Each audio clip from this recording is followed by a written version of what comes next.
Right, welcome back for 12 minutes after 6. Let's spotlight now an Eswatini-born innovation that is not only transforming the way our schools function, but also reaffirming the purpose of a national institution that is built to nurture homegrown excellence.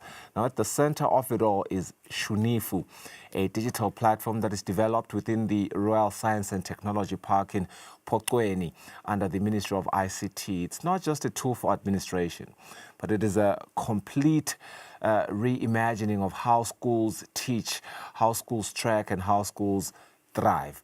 Over 280 institutions, more than 7,500 teachers, and some 145,000 students are already part of its ecosystem. And with some of the country's top performing schools leading the way, Shunifu's impact is both wide-reaching and deeply consequential.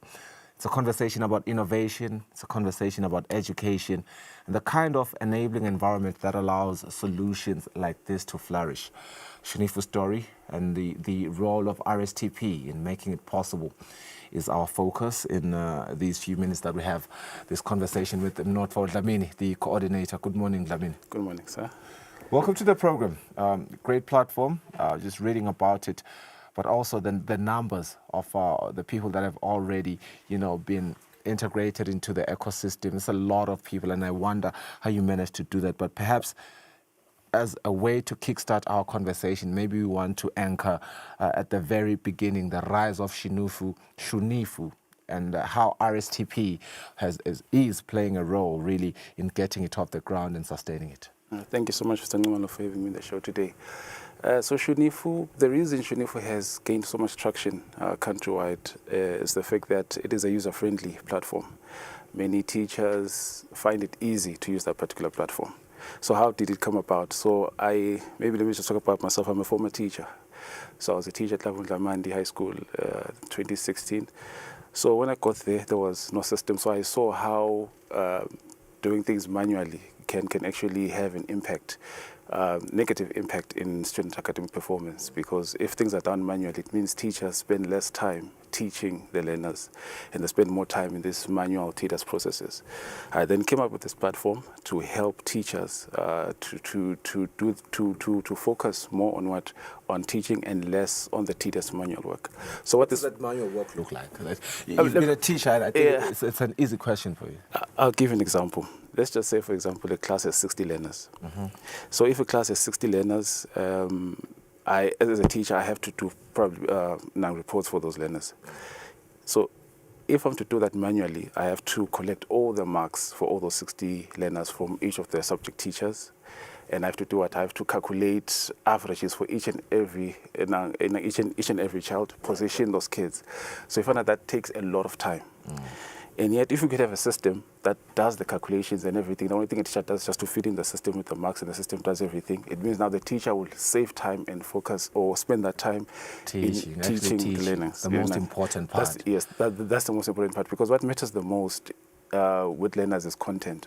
If a learner goes through an examination, they are being assessed on what? On content. So if the learner has sufficient content, it means that learner will do what? That learner is more likely to pass compared to the one with less content. So if we can now have a system that will save teachers time so that they spend more time with the learners, that will improve the learning outcomes in schools. Okay. I see that we are speaking about, that the app sort of augments the process of, processing reports. But I suppose there's more to it than just reports. Yes, there's more to it. So it goes beyond just doing reports. It helps with the teaching and learning processes, like your lesson planning. And another part that is most of the time overlooked is the analysis part. Our system is now using AI technology to help teachers analyze student performance. So the performance goes beyond just your score sheet. Now the performance goes across or uses the 4 types of analytics. We've got descriptive analytics, diagnostic analytics, prescriptive analytics, and predictive analytics. So what the system does, it helps the teacher to be able to assess how the learner is performing. And if the learner probably got 10%, why did the learner get 10%? So that is the diagnosis part. Then the prescriptive part, the system also prescribes to the teacher what he or she should do in order to improve that particular performance, and also predictive. The system can project the performance of the learners based on historical data. That's interesting. I do want to understand, you are incubated at the Real Science and Technology Park, and oftentimes we see many of the innovations in the country hubbed there under that hub. Talk to me about how the RSTP is becoming instrumental, was instrumental first and foremost in setting it off the ground, this idea of Shunifu, and how it is continuing to help you sustain its viability.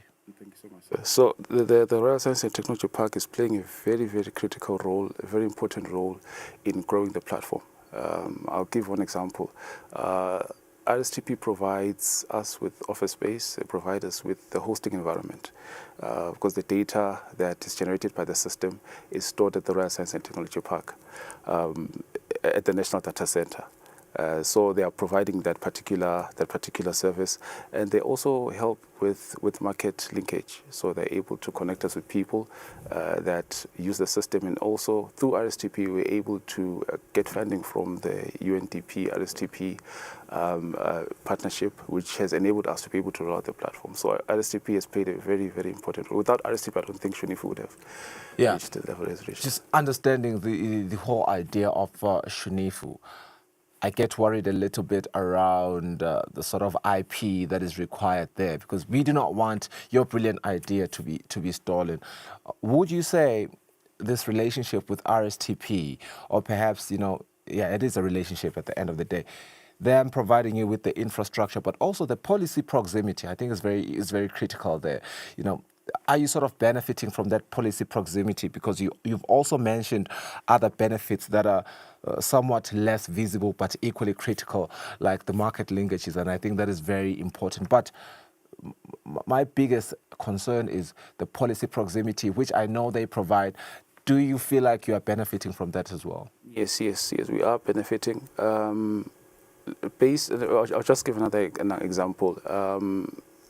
The kind of data we're storing or we're managing, or the kind of data Shunifu is collecting, by policy should not be stored anywhere else except Eswatini. Yes. So RSTP has provided the platform that allows us to comply with that particular policy. So RSTP is actually ensuring that whatever we do it in line with the policies that have been put in place by the Minister of ICT, by the Minister of Education. So they assist in that. We always talk about incubation, and we speak about it in theory, and I love how you have managed to sort of, in your case, make tangible examples, tangible moments, and breakthroughs that simply wouldn't have happened without RSTP. And I think it validates the importance of His Majesty, the King's vision with the Real Science and Technology Park, and we like to commend that. But I want us to get into the platform's national impact. You speak of over 280 schools, that's public and private, urban and rural, that are plugged into Shunifu. But also I want to understand, in your view, what has made the platform cut across such a broad spectrum of institutions? One thing that we've got from schools that have adopted the system is that it's a very user-friendly system. So if a system is user-friendly, the adoption will be very high. Not only is it user-friendly, but it's also effective. It helps teachers do their work easily, efficiently and effectively. So if it helps in that regard, that is one thing that is actually helped us, helped the platform to be absorbed the way it's been absorbed. If I can tell you, 2021, when we got into RSTP, we invited about 15 schools. Okay. Yeah. So those are the schools that we actually invited to talk about Shunifu. They loved the idea. From there, we never went to schools to kind of market the platform. It just permeated. Exactly. So the schools, they were telling each other, the principals were telling each other, they've got this particular platform. Right. So that's how it has grown. So it was, the growth was organic. On the ground, the teachers were telling each other that this particular platform, even today, they're still calling, hey, we want one Shunifu in Shele and there's been less marketing on our side. Speaking of a growth that has been organic, what we've seen in the world right now is the advent of what we call generative AI. I almost said artificial intelligence, but that has been there for a pretty significant time. But generative AI is relatively new, and its growth has been pretty much organic. And I suppose that is why now, in your trajectory, you have what you call now Shunifu X. That is something that you've just recently, unveiled, integrating AI, diagnostics, and of course, advanced analytics, if you will. Beyond the excitement, what strategic leap does this represent for the education sector in Eswatini? So what this represents for the educational sector, this means now schools, for example, when they analyze performance, the performance won't just be based on normal score sheets, like the traditional way assessments have been assessed. Yeah. But now it means they will be able to get more insights that will empower them now to make data-driven decisions, or decisions now will now be based on data on the ground. I'll give an example. Let's just say, for example, a learner got 25% overall average. Now, the system, since it covers all the 4 types of analytics, descriptive, diagnostic, predictive, and prescriptive. Yeah. Now, with diagnostic, for example, the system will now be able to tell the parent or tell the school as to why this particular learner got 25%, the root causes or the reason why this particular learner got this particular percentage. Now, the system has 3 checkpoints that will assist in diagnosis. So we have number 1, assessment. We have attendance, we have formative assessment compliance, and then we have behavioral data. So what the system will do to diagnose as to why this particular learner is getting this particular percentage, we'll look into his or her attendance trends. If the learner, for example, the 100 days in a term, and the learner attends 40 times, it means the learner has a 40% attendance. Answer the 100 days, 40 days absent means the learner has a 40% deficit, sort of in terms of attendance. The learner has a 40% absence rate. Yes. It means 40% of the time the learner is not in class. Now, that gives a picture as to why the learner got 25%. We look, number 2, into formative assessment compliance.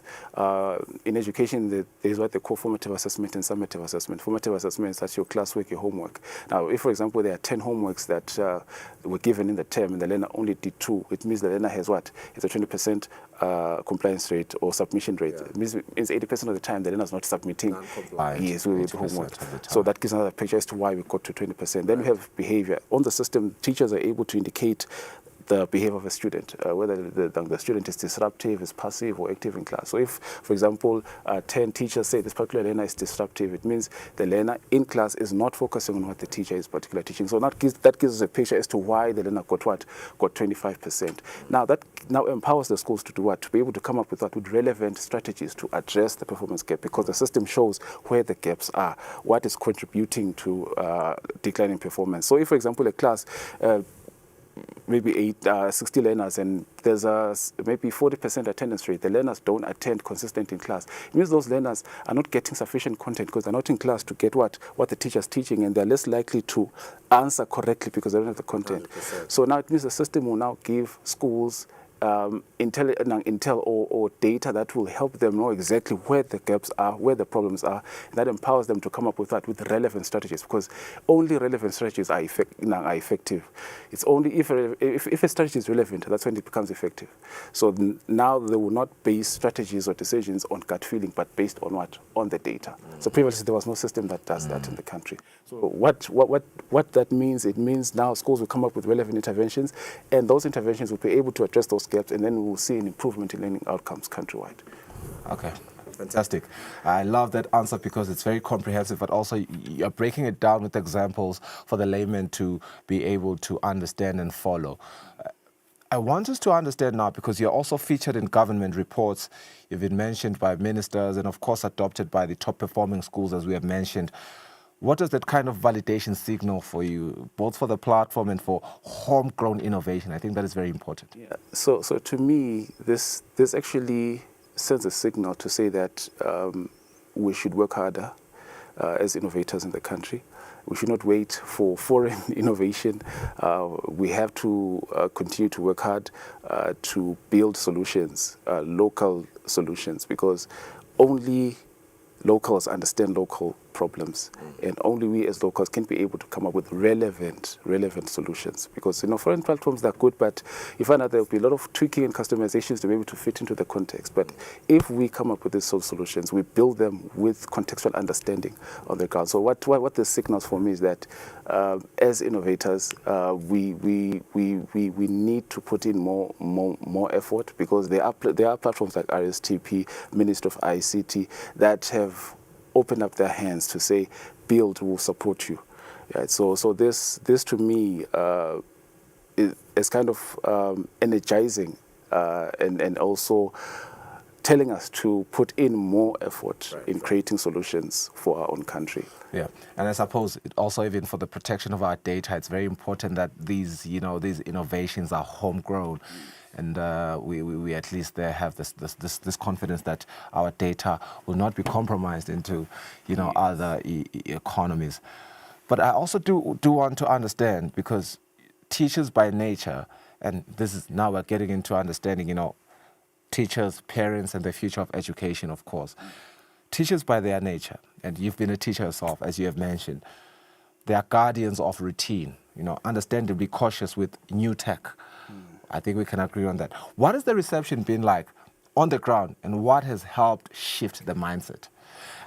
Okay, thank you so much for that one. There was one inspector who asked me a question as to, hey, with Shunifu, most of the times when you're introducing something new, there's usually resistance on the ground. But with Shunifu, what we saw something different. Mm-hmm. There was little to no resistance. Mm. Now, why was that? Well, there are many reasons as to why was that. But I think one reason there's been little to no resistance is the fact that the platform was designed with the teacher in mind. Okay. So the platform was carefully designed to ease the work of a teacher, to make the teacher's work more effective and more impactful. Mm. So when the platform was designed, we looked into the different processes, right? For example, I gave an example of reports.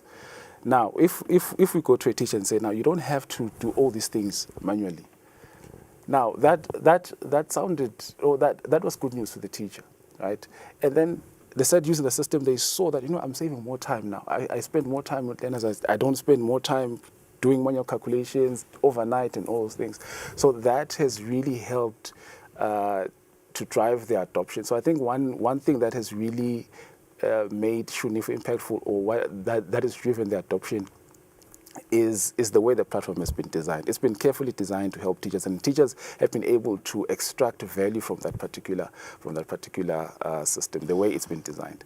What I'm picking is that what you have here is not just an app, but it's an ecosystem of data, of learning, and of course decision making. And I want to understand, what is the bigger picture, what is the vision here for Shunifu in the next 5 to 10 years?